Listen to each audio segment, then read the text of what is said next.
57 জন সেনা কর্মকর্তাকে হত্যা করেছে এই শেখ হাসিনার নির্দেশে, এবং এই 57 জন সেনা কর্মকর্তার হত্যার দায়ে শেখ হাসিনা কমপক্ষে 57 বার ফাঁসি।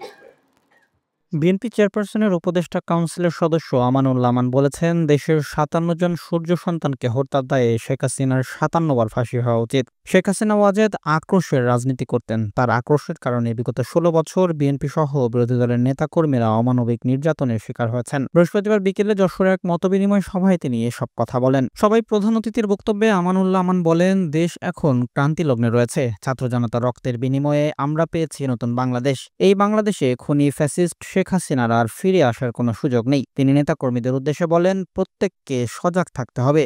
ষড়যন্ত্র এখনো শেষ হয়নি, তাই সকলকে ঐক্যবদ্ধ থাকতে হবে। আমরা যদি ঐক্যবদ্ধ থাকি তাহলে আমরা চূড়ান্ত পর্যায়ে পৌঁছাতে পারবো। শেখ হাসিনা ওয়াজেদ আক্রোশের রাজনীতি করতেন।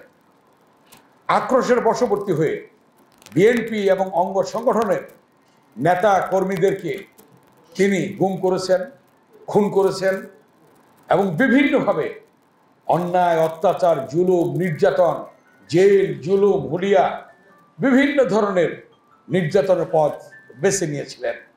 সাথে সাথে দেশের হাজার হাজার কোটি টাকা লুটপাট করেছেন এই খুনি ফ্যাসিস্ট শেখ হাসিনা এবং তার সহযোগীরা এবং তার পরিবারের সদস্যরা। বিএনপি অঙ্গ সহযোগী সংগঠনের নেতৃবৃন্দকে ঐক্যবদ্ধ থাকার জন্যে এবং ঐক্যবদ্ধ থেকে আগামী দিনে আমাদের চূড়ান্ত লক্ষ্যে পৌঁছবো আমরা ইনশাল্লাহ। ঐক্যের কোনো বিকল্প নেই।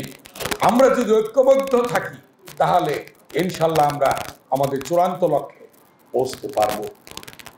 মতবিনিময় সভায় বিএনপির খুলনা বিভাগীয় ভারপ্রাপ্ত সাংগঠনিক সম্পাদক অনিন্দ্য ইসলাম অমিতের সভাপতিত্বে বিশেষ অতিথি হিসেবে উপস্থিত ছিলেন বিএনপির ভাইস চেয়ারম্যান অধ্যাপিকা নার্গিস বেগম, জাতীয়তাবাদী যুবদলের কেন্দ্রীয় সাধারণ সম্পাদক নুরুল ইসলাম নয়ন, জাতীয়তাবাদী স্বেচ্ছাসেবক দলের কেন্দ্রীয় সাধারণ সম্পাদক রাজীব আহসান, কৃষক দলের সাধারণ সম্পাদক শহীদুল ইসলাম বাবুল, ছাত্রদলের কেন্দ্রীয় সিনিয়র সহসভাপতি আবু আফসান মোহাম্মদ ইয়াইহা।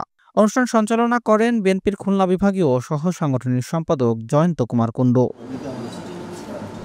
ডেস্ক রিপোর্ট, দৈনিক কল্যাণ।